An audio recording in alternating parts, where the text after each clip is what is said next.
Katalanak sarri ez digutela nahi besteko tarterik ikusten gaurkoa bezalako ekitaldietara hurbildu ahal izateko. Eta eskertzekoa da zuen interesa eta egindako ahalegina.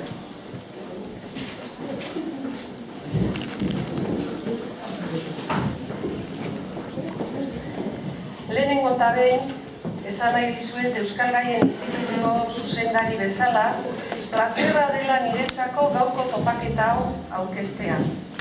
Alde batetik, Jose Mari Zestorain eta Isaac Zubin itzultzaile bikainak gurekin izateko eta haien ikuspegi ezautzeko aukera emango digutelako. Eta bestetik, joan etorriko bideak deitu dugun ekitaldi honek Galiziako ikaskuntzen katedrarekin eta Euskal irakaslegoarekin elkarlanean aritzeko aukera ireki digulako.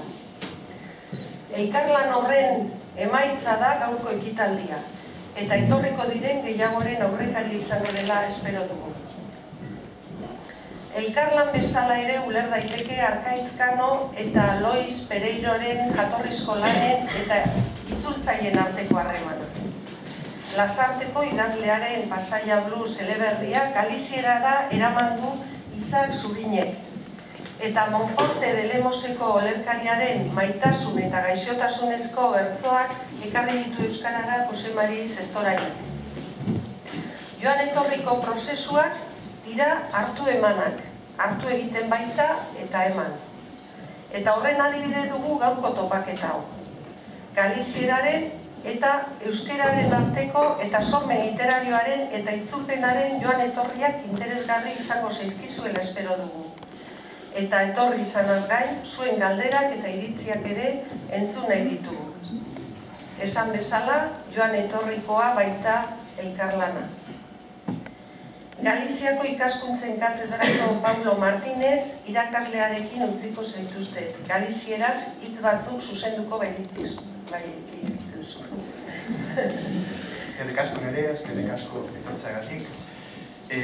Ben, vou falar en galego 5 minutiños, non poñedas caras raras que me ides entender perfectamente. Ben, vou ser moi breve, simplemente, como decía Nerea, o acto de hoxe xira en torno á traducción, a traducción literaria, os intercambios literarios entre a cultura galega e a cultura euskaldún. Xa hai precedentes de traduccións nesta liña desde os anos 20, desde a década dos anos 20, pero digamos que empezan a proliferar estes intercambios nos anos 70 gracias a un autor que seguro que coñecedes, o que vos soa, que é Gabriel Aresti. Sí, non?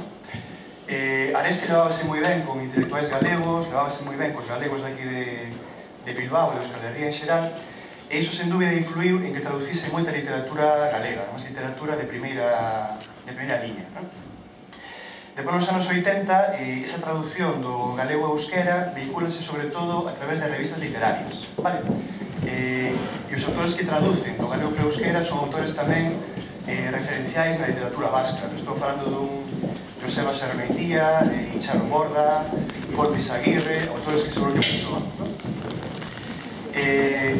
Curiosamente, unha autora tanto técnica para os galegos como era Rosalía de Castro, que supoño que tamén vos soa, ten un único poema traducido ao euskera. É máis un poema que apareceu precisamente nunha revista literaria dos anos 60, xa hai bastante tempo. Chegando á actualidade, os nosos días, ese tráfico literario, ese tráfico cultural, continúa de forma bastante intensa e, ademais, vese bastante beneficiado polo que son os portais en internet, etc. Para que vos teñas alguna referencia, e de paso fago alguna recomendación que non está de máis, por exemplo, un libro que apareceu hai un par de anos, que é este, Made in Galiza, de Secho Sende, un libro e un autor moi populares en Galiza, que foi traducido por Cherra Rodríguez, que ademais está presente hoxe nesta sala, non vos vou dicir onde, para manter o seu anonimato. Ou, por exemplo, sentados no portal Armiarma, en internet, e se encontrar tamén textos de moitos autores galegos de primeiro nivel, ademais, traducidos ao euskera. Na dirección contraria, ou na dirección complementaria, textos en euskera traducidos ao galego, aí, sen dúbida, destaca un dos nosos convidados de hoxe, que é Isaac Zubin, que a día de hoxe, non sei se vou dicir unha bilbainada, pero debe ser o único profesional o único traductor profesional que traduce fundamentalmente de euskera para galego e tamén, puntualmente, de galego para euskera. Para que vos fagades unha idea da magnitude do seu traballo, Isaac é o autor do único dicionario que dispoñemos a día de hoxe galego-euskera e euskera-galego. Un dicionario elemental, como o seu título indica, pero de moita utilidade para a xente que nos movemos entre estas duas linguas.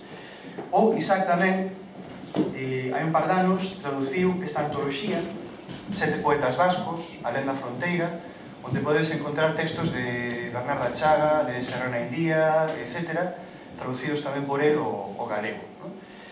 En fin, por a miña parte máis nada, que o tempo apremia, isto simplemente era para que tenes un pequeno marco de como está a situación da traducción literaria entre as duas linguas. E agora xa damos de paso aos autores convidados. Imos comenzar por Isaac, que nos vai ler un fragmento da súa traducción ao galego de Pasaia Blues, de Arcaiz Cano. Vai nos ler un fragmento e vai comentar ese fragmento. Entón, Isaac, cando queiras. Bueno, moitas gracias a todos os que fixeches posible este acto. Moitas gracias por convidarme outra vez máis, a terceira vez que estou en Deusto, pero non é suficiente para topar o despacho de Pablo a primeira todavía, así que necesito... Ben, vou vos ler 4 anacos da novela de Pasaia Blues. Vou facer en orde inversa como aparece na novela, para facer fincapé en algo que despois comentarei. Son 2 descripcións e 2 diálogos, vale? César mata o aburrimento axexando a parella de enfronte, a do cuarto andar. Unha fecha de catizar, tabaco e prismáticos, sempre na mesma orde. Por moito que o intenta, non logra distinguir nitidamente as súas caras por mor da persiana. Vixía especialmente a muller. Mira, espida e de costas. O home chega algo máis tarde e o ritual repítese de xeito minucioso cada día. 4 pernas que trebellan sen sabas e un escudriñador que os vixía, el mesmo. Ate que se apaga a luz tras a fiestra. E tras a luz, non creo que non che guste. Sinceramente, non é o meu home das neves. O home das neves? Por que o home das neves? Porque o home ideal é como o Yeti. Case ninguén o viu. E quen o fixo non o presentou na casa, por si acaso. Este é un diálogo entre Olatz e Potema, ese home do que falaba. Gústache esa música? Teño que admitir que Olatz ten unha boa colección de discos. As cancións en francés traenme lembranzas, reláxanme. Telefon, reláxate.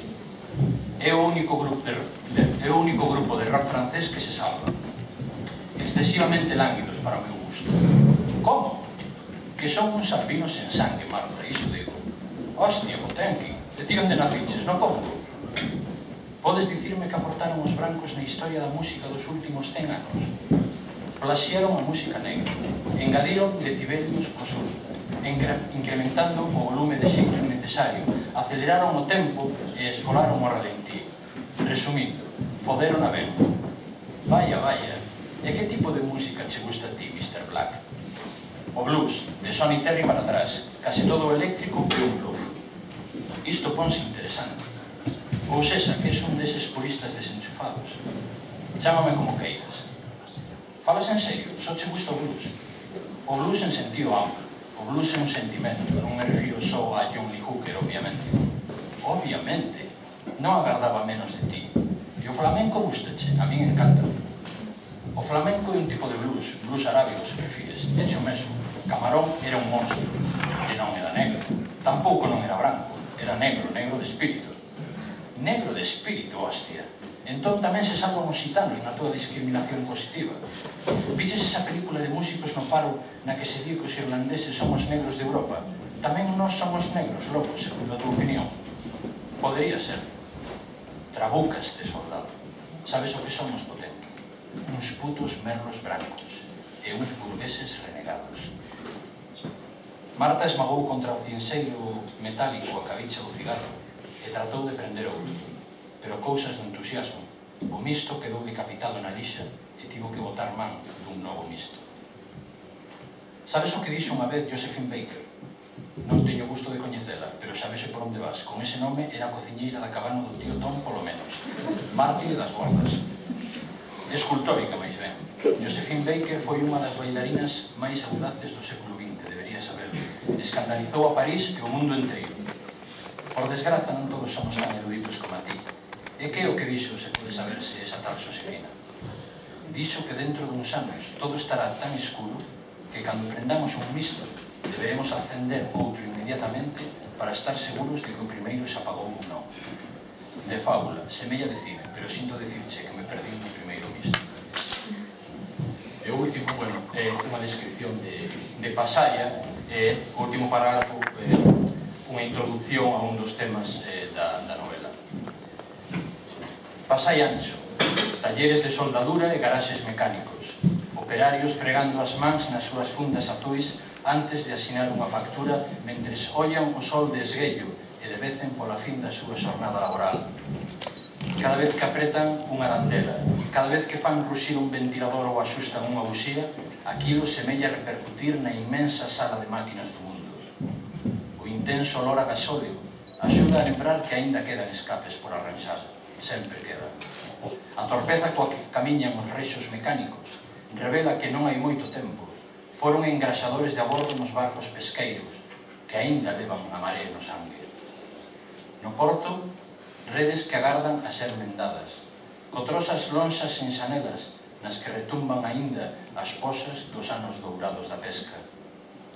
Baños públicos desartellados que nos anos 80, a época en que se cantaba Bahía de Pasaya, foron acubillo de drogadictos e hoxe foron mesmo abandonados polos poucos que aínda sobreviven, desprazados a outros barrios na procura de mellores ubicacións para as súas doces e transitorias mortes.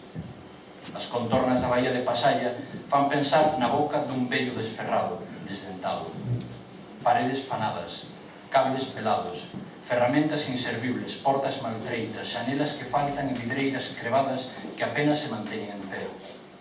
Saltos irregulares entre muros esbazunchados e muros que están intactos, cubertos de feluxe e grafitis de diferente fasquía, desabafo, amor, política. O de sempre e canto antes, augura unha das pintadas. A máis resignada, a máis lúcida. As rúas de Pasaya están cheas de cartéis que anuncian o combate. Non todos os días debuta un mozo paseitarra. Os xornais, rescatando dos fondos peláxicos das hemerotecas, as instantáneas poirentas dos tempos de Paulino Escudum, de Urtain e de Paco Bueno, envían os seus fotógrafos e bolseiros ao gimnasio de Pasaya coas ordes expresas de redactor de crónicas o máis puro estilo de máis dura será a caída. Os xefes de redacción demandan tons melancólicos con pinceladas de lumpen, sen esquecer a cor local.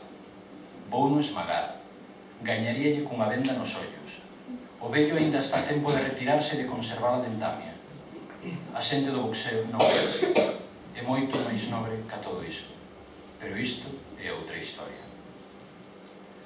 Ben, bueno, eu o que quero falar sobre a traducción e o que procuro fixarme máis cando traduzo do euskera ao galego é no ritmo.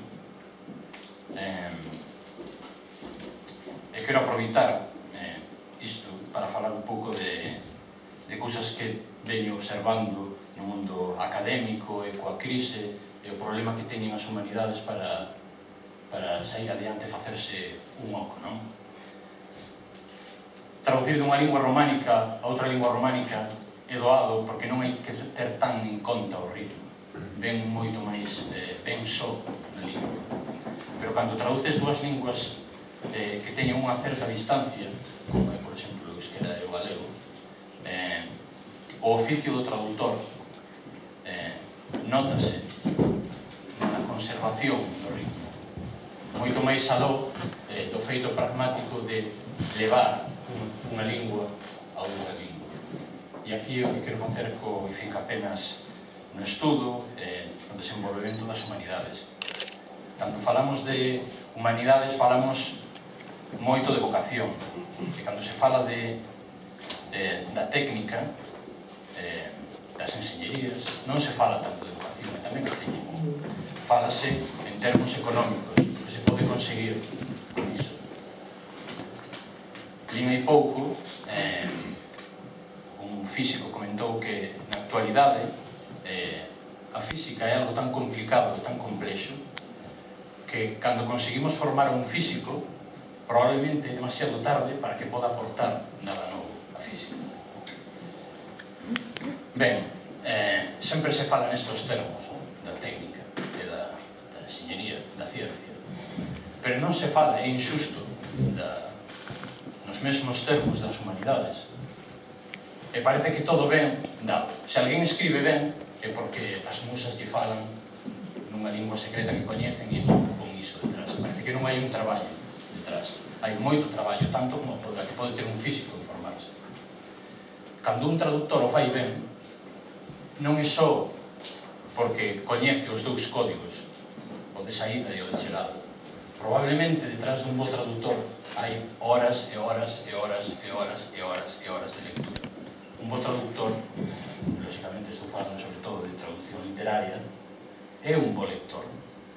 E cando es novo e gastas cartos en libros, en comprar, ninguén, cando accedes ao mercado laboral ou cando explicas por que vas a estudar unha filoloxía ou traducción ou turismo, ninguén ten en conta todo este tipo de cousas que sempre todo o mundo pon na caixa da vocación. Parece como que non ten mérito o que vocacional.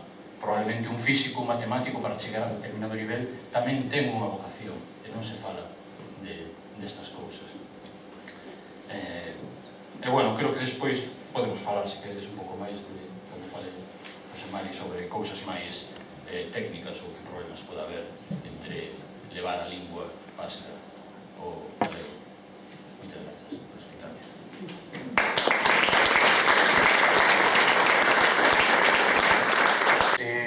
Completamos un poquinho esta primeira parte do acto co 50% que nos queda, que é precisamente José Mari Sestorain, que nos vai ler uns poemas de Lois Pereiro, o poeta galego Lois Pereiro. Tamén nos comentará un pouco os azares da súa vida, que vos vai interesar moi seguramente, e tamén comentará un pouquinho o porqué escolleis estes poemas e algunhas cuestións relacionadas tamén co seu traballo de traductor. José Mari, cando queiras. Eskerrik asko, Paulo. Eskerrik asko denoi etortzeagatik. Nere, Ana, Paulo eta Esari ere izateatik eta denoi berriz ere eskerrak. Gau egin nuen itzulpen bati buruz itzatuko natzaizue. Azaroan, dakizuen bezala, azaroan argitaratu zen akaberako poesia modioaz eta gaitzaz, Lois Pereiroren azken burua, bigarrena eta azkena. Eta orain dela urte batzuk, pare bat urte, otu zitzaidan irakurri eta esatu nuen interesgarria litzatekeela euskaratzea eta aseritzen eta alaxe atera zen amairuan alegin desentrenan atera zen akaberako poesia modioaz eta gaitzaz, esaten dizudan bezala. Bueno, bere bizitzako lau zirriborro, pixka bat zentratzeko, eta gero liburuaz mintzatuko naiz, eta hori izanen da dena. Eta poema batzuk bidean, poema batzuk irakurriko dizkizuet, hori baita gaia eta muina, ez da, gaurko muina. Bueno, Lois Pereiro, 1948an jaio zen Monforte Lemosen. Lugo, aurrekoak denak ointziokoak zituen, alperamona guziak, eta, herri ez da oso handia, txiki xamarra, baina beti ere koskorra. Eskolapietan ikasi eta institutora, eta institutukoa garrantzitsua da, hasi zen, garaiotan hasi zen poesia idazten. Lehenbiziko poema garaiotan siamesak ziren. Piedad kau ezeneko neska bat. Bueno, jartzen Madrilia soziologia ikastea gozazkirtekin. Eta unibertsitateko giroa zitzaion batere gustatu, itzuli zen, abenduan ja, itzuli zen. 75ean, ja, itzuli zen etxera, zitzaiolako gustatu, eta gainera bakarri joan zen, errepikatzen ditu baitzen, beren eskalaguna.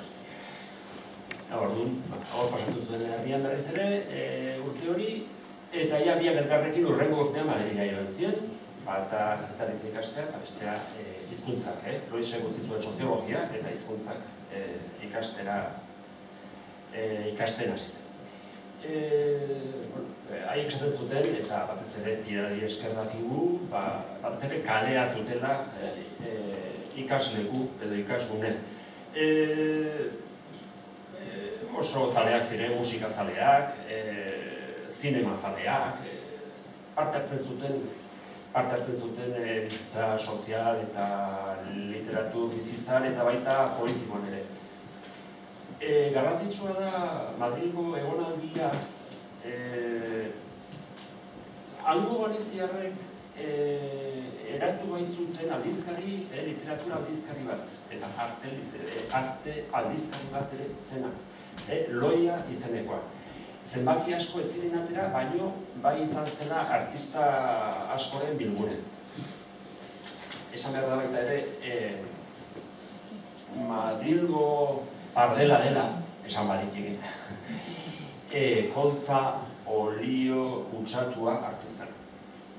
Eta horren ondorioz gaixotu izana, eta asko gaixotu izana.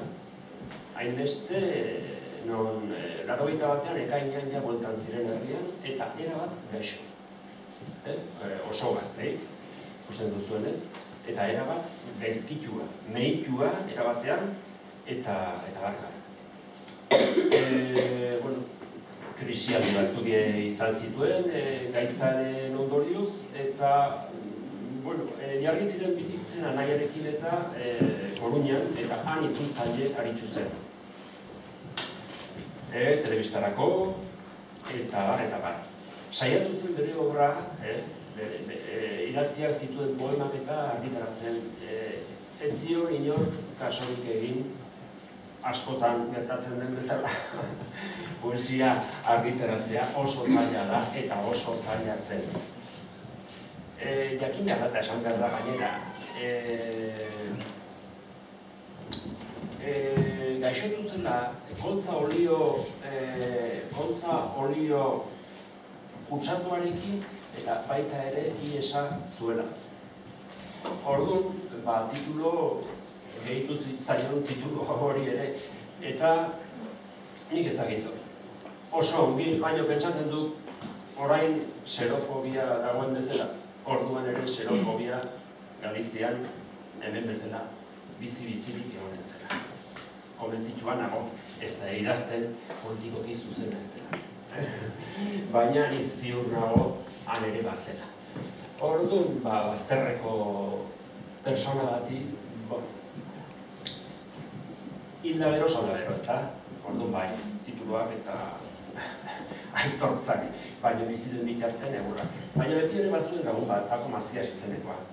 Edizion positiba, zeratu zuen, gutxi gora bera hor 80etan, eta argitaratu zion lehenbiziko liburuak. Poemak, 81, eta gero etorri zen liburu hau. Akaberako poesia amodioaz eta gaitzaz. Demora laburra dugunez, ez dizueten lehituko, baino bai, idea bat azpimarratu nahi dudana. Liburua argitaratu baino lehen, 3 poema argitaratu zituen Dorna aldizkarian. Dorna izeneko aldizkari batean. Eta sarrera 85ean. Eta sarreran laburtu dut, baino laburrago eginen dut. Ideia bat azpimarratu nahi dizuet. Eta zion, titulua zen jarraipen baten azalpena, zergatik jarraitu duen berak bizitzen. Eta zioen azken iruzkin bat, laburki Beketek zioen bezala, bakarrik eta ilunpean den bati heltzen zaizkion hitzak eta isiltasuna.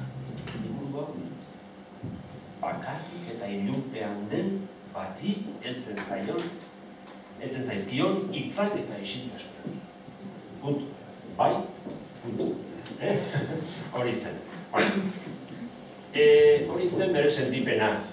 Hori zen bere sentipena idatzi zuenean. Orduan, liburuak 3 zati ditu. 4 urtean pentsatua eta 6 hilabetean idatzia da, berak zioen bezala. Eta hola banatu zituen, ezkerraldeko orrialdetan jarri zituen aipuak edo aipamenak, beste egile askoren aipamenak.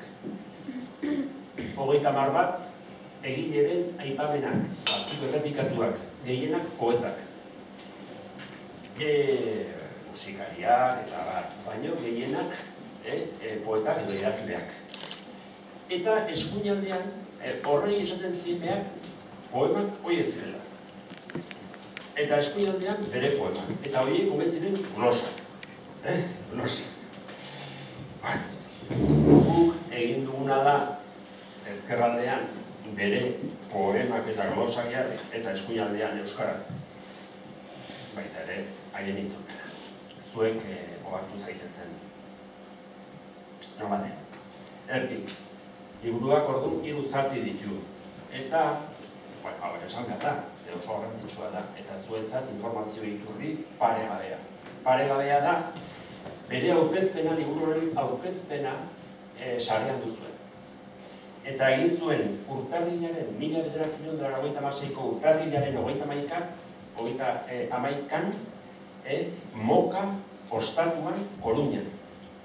Orduan, sartzen mazarete sarean, sartu datu hori, eta atxuko duzuen bere ahotsa. Manuel Rivas aurkezle. Eta bere ahotsa, eta berak azaltzen zenbait poema eta irakurtzen. Berak esaten zuen poema ez direla aditu behar. Irakurri egin behar direla.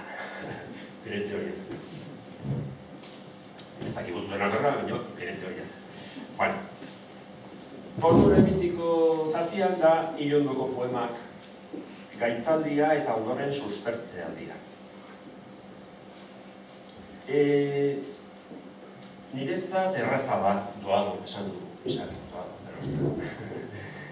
erraza da poema liburu hau azaltzen, ez hainbeste errezitatzen. Ez zen uste baitut poemak irakurri egin behar direla, aditu baino gehiago, eta ene hau txan nahiko makaldago. Eta deskribatzen du, lehenbiziko urteetako 92ko bat beheraldia edo patxal, oso patxal, oso gaizki nola egon zen. Eta horren hori pixka bat argitzeko ekarri dut poema bat.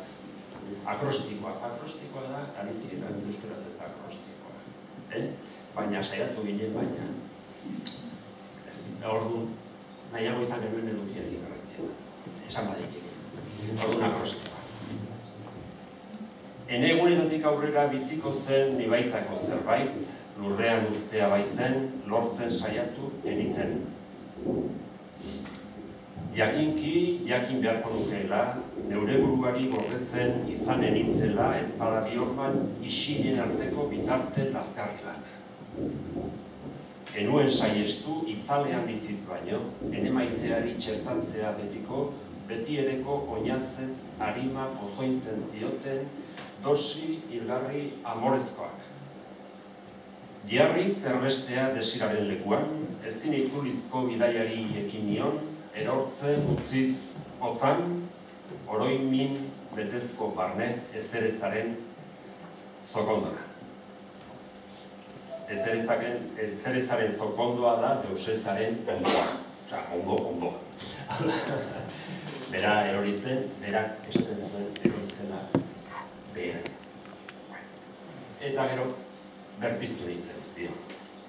Nolabait, zentzu guztietan eta ezaki zergatik bizirik nengoela ohartu nintzenean beste personaia bat izateko beharra ere sentitu nuen. Bizi nahi banuen, bizirik jarraitu beste personaia bat izan behar duena. Lehen isildutakoa idatzi edo berridatzi. Orduan, iraganik urterdi bat, idazten hasi nintzen kafetegi guztietan, leku guztietan, ohar kuadernu guztietan, ostatuetako serbiletetan, eta idatzi nuenetik zerbait hemen duzuen, oraindik harriturik, bizirik jarraitzeagatik. Hau da, aldapa iotzen ari den unekoa. Eta zerk salbatu zuen, berak zioen salbatu zuela lagunen eta etxekoen maitasunak salbatu zuela. Orduan, salbamendu berri eta ezustekoaren azaletik. Hausaz, hilzoriari ostu biziarriak nire begia gainezka beteko zituen. Baina denek hartzen zizkidaten eskuak, denek sinesgaitz aztatzen. Hilik baino bizirik maiteago ninduten. Elkarren kontrako norantzan bi ate zabalik. Bizirako hartu nuen, eguzkia erdi sartzen zela lehioetatik. Beharko nuen berriz hasi eta bizi neurera itzuli. Neurea berriro kutsatu gaberik, neure buruari. Kanbiatuko nuke gidoia. Aldatu atzera pertsonaia, berrikasi aztutako ikasaia. Sentitu zuen beste norbait izan behar zuela. Horra. Bigarren zatia. Amodio berpiztuaren ardiak eta itzalak. 85 poema dira. 28 poema dira. Ohar zaitezten, ze garrantzien ematen zion maitasunari eta amodioari. Dioloisek berreskuratu nituen amodio guztiek dituzten ardiak eta itzalak. Bere ertz eta bere xietasun guztiekin. Hau ere jakingarria da, eta esanen dizuez argitaratua dago, galizieraz eta gaztelaniaz, itzulia baitaude bere obra guztiak. Garai honetan, liburu hau idazten ari zela, idatzi zizkion pare bat gutxun bere maitale oiari, Piedadi, idaztegoen, zigobenduan, San Franciscoan. Eta orduan, lehenbiziko zera gutun luze bat. Gero, atera ziren beste bat ere idatzi zion Santiagora itzuli zenean, eta hori argitaratu zen Conversa Ultramarina titulupean. Hor gauz asko dituzue liburu honi buruz. Izan zen alde batetik laborategi bat, bere poemena, bere aipuena, bere ospitalean ere egon zen, orduan oso, beretan, interesatzen baldin bat zaizue, oso interesantia da. Jakitea poema horien atzean eta oinarrian ze gogoeta dagoen. Pentsatuko zuen, segurazki argitaratuko zirela eta nik uste saiatu zera. Bueno, bi poema amodiozko. Irakurriko dizkizuet, ze denboraz labur gaitza. Niganatzen zaidanari zer diot eskainiko. Niganatzen zaidanari zer diot eskainiko. Zenbait egun rina eutsiko eta modioa betiko. Izateak, dakarren zorrarekin konpartitua, zor gazi gitatua. Bizizan eta maitatua ditzak, pluraleko lehen personan jokatuz, orainaldiaren formetara mugatuz. Niganatzen zaidanari zer diot eskainiko, baldin Penelopek egin urratutako esperantzaren ari soltea ganez.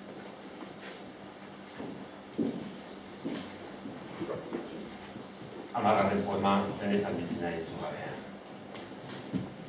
Benetan bizi nahi zugabean, neketan dirautukatzen gaituen urrunean, nagilano bi munduren ertzean. Ebatzi gaberik zumaitatzeko sosegua bietako zeinek da maidan. Mindu gaberik etzaizulako asoda, ni bada ez alda gemelatzea borrokaia da gandutek. Erabakirik zuganet sartzea jauitik, ez ordea samintzea, iesi zugandik. Hirugarren zatia, Urdinaz eta sabotajearen indarrez eriotzatik bizirik atera dudoko poeman dira. Berez, eriotzaz bihar dute gehiena eriotzaz. Baina, denboraz urdin nabil, baina hau esan gabe du gehiago. Zenbatu nizuen, pentsatu nuen. Baina gaia, liburutako gaia, zein den. Zein den liburu ontako gaia. Eta zenbatu nituen hitz batzuk. Gaia da, errepikatzen den gaia gehienez da bizi. Bizia, adjektiboa, izena, edo aditza, bizi. Bizi. Hoi da, eriotza azaltzen da. Baina, gaia da bizitza. Bizitza da gaia. Hoi, bueno, zenbatu nuelako. Bueno, baina eriotza ere aipatzeko. Lastairan zehar etorriko da, ezta? Etorriko da isilik, gauaz eta gordean, azpitik lastairan zehar. Birusen oldar barrengoaren adarkadura susmatu eta beldurgarrien artean. Zaintzen eta biltzen dudan ondarea neure errainua bailitzen.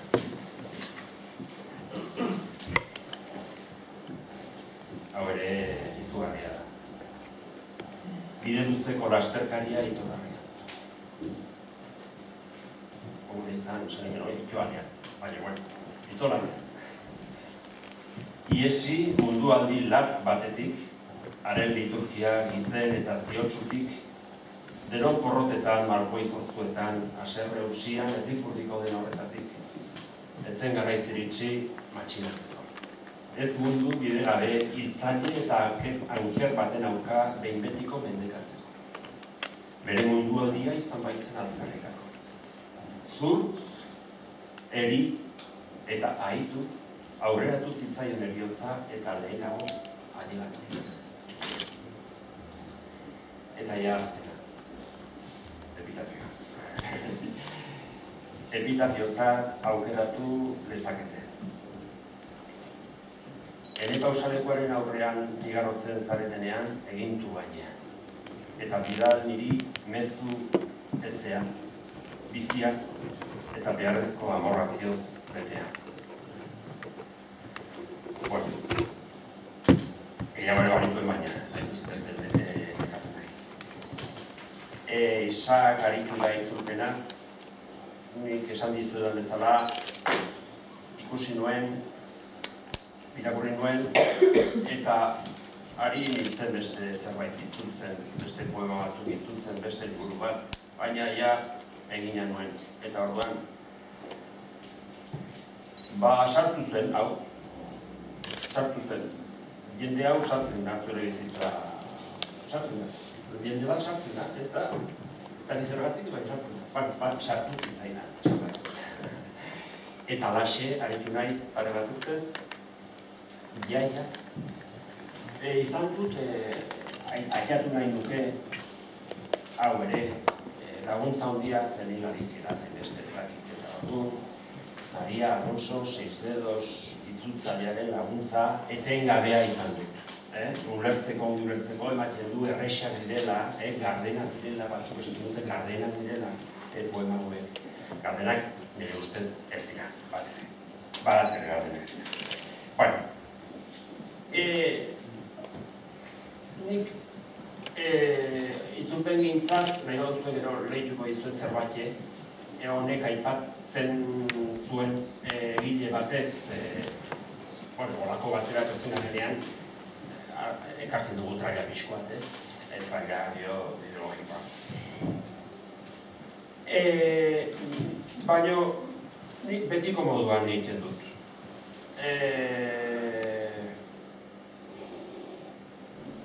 Hartzen dut, eta lehenbizi hurbilen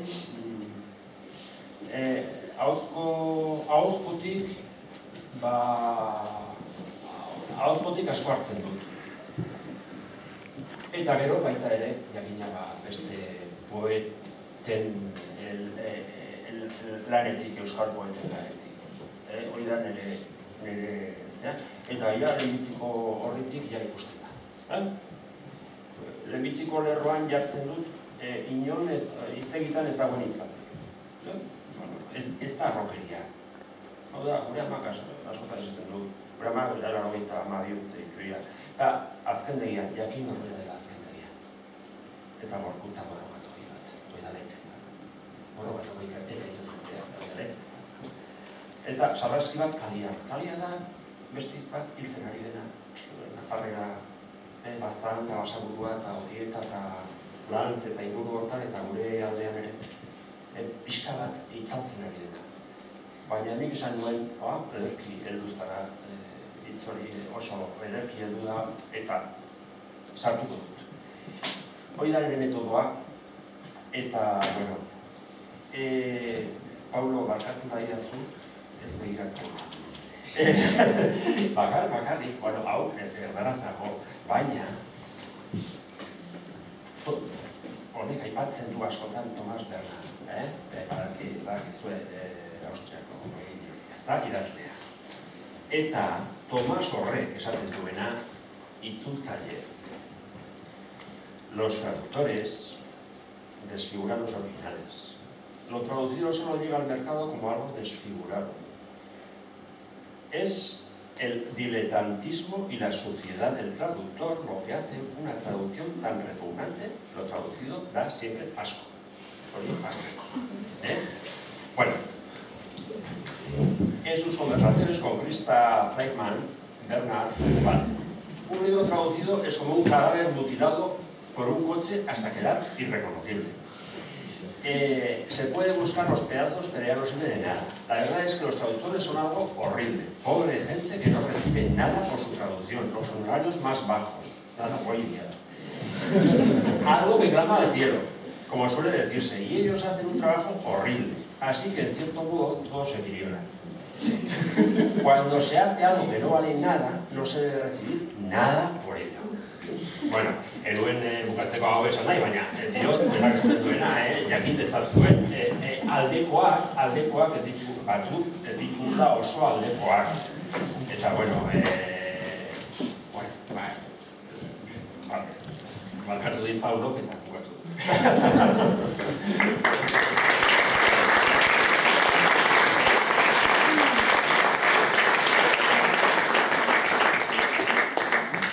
Bueno, benetan eskerrik asko oso interesgarria da benetan olako vitamina bat noiz behinka entzutia da olako eskertzekoa da.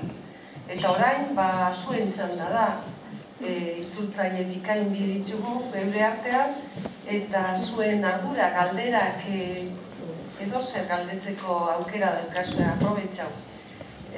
Orduan, hoxe, nahi duzuen nian.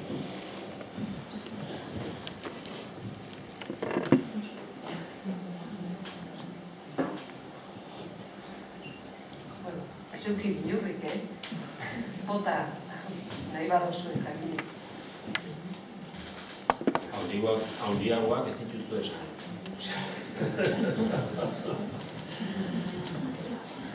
Bueno, alguna preguntiña por aí?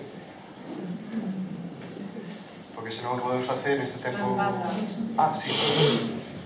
Bueno, niri gustatuko ditzaidake galdetzea, ia zuen artean, itzultzaileen artean, ia zenolako interesa dauen badakit euskararatu izan zela zaintreaki erakola, han hemengo jendea, baina hortaz geroztik ez dut beste bere libururik ikusi, edo euskaratutako libururik ikusi. Eta nire galdera da zergatik ez den Álvaro Cunqueiro euskararatu. Bueno, por la misma razón que Arcaiz Cano no estuvo traducido hasta este año, o que Gabriel Aresti tampoco está traducido, si no son poemas escogidos. No sé por qué. Supongo que, bueno, no sé por qué. No son por motivos editoriales. Y tampoco es por la distancia geográfica entre todas las culturas, evidentemente. No sé. Pero poden ser prexuizos, problemas, que sempre pensamos igual, que precisamente como está cerca, sempre haberá un momento para ir a él, pero eu que son galego, que é o que podo falar, o que máis me interesa, pareceme aberrante que unha cultura e como unha literatura como a vasca teña tan pouca representación traducida en Galicia. Increíble. Begira, nire kasua esan ditut. Ni hasi nintzen, Argitaletxeko editoreak lehendik ezagutzen ditulako, katalan batekin hasi nintzen, Mikel Martí Hipolekin hasi nintzen, eta honekin jarraitu dut, eta hemen beste pare bat liburu egin dira, bata portuguesetik, poema pluralean, Inigo Roquena, eta oain Astizek itzuli du, bilduma honetan. Inigo Astizek. Hau da, norberaren ekimenez egindako zerbait. Norberaren ekimenez egindako zerbait.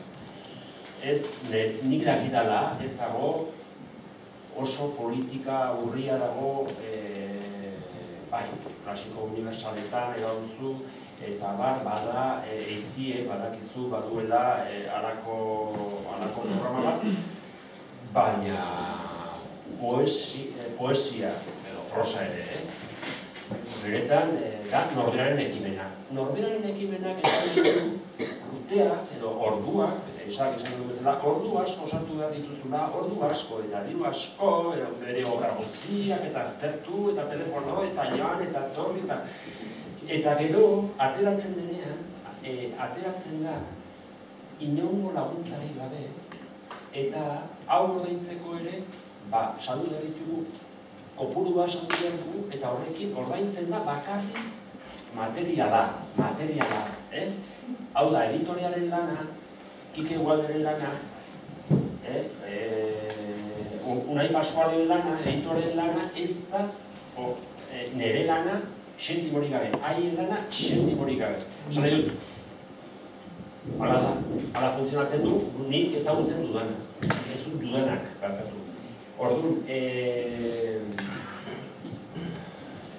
euskaraz, hala ikusten dut nik, zaila da, norberak ekimena baldin badu, nik edozein esaten diot. Bea, hasi, oain zaila da argitaratzea, ematen duzu 2 urte, eta argitaratzea oso zaila da. Oso zaila da. Eta orduan, esaten duzu, bueno, paseatuko dut, zehar ez da, itxasoartean, paseatuko dut mendian, hori da. Eta, edo joanen naiz, edo lekura, Ameriketara, eta, bueno. Eta edo, bueno, noizik behin, dizu tentazio. Tentaldi ilunak.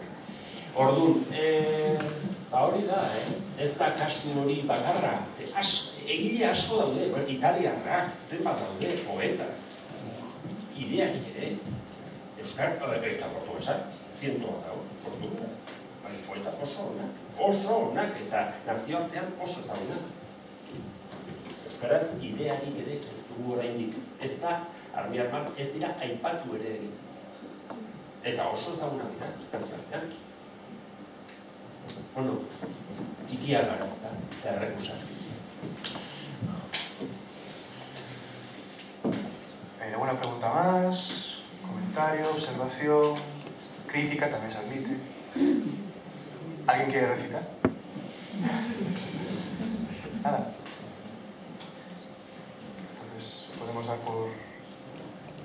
Eta prest gaur ere zeuei entzuteko, ezta? Eta benetan, ja, bat aurrera guazaba urtietan, eta zuek oso gaztia zarie, askotan horrek batera ekartzea, baina dana euskal gaien inguruan, eta ez bakarrik euskal gaien inguruan, askotan elkarlanian duztu barruan egiteak posa hundi ematen du. Orduan prest gaur entzuteko ere, da eskerrik asko hori. Agur.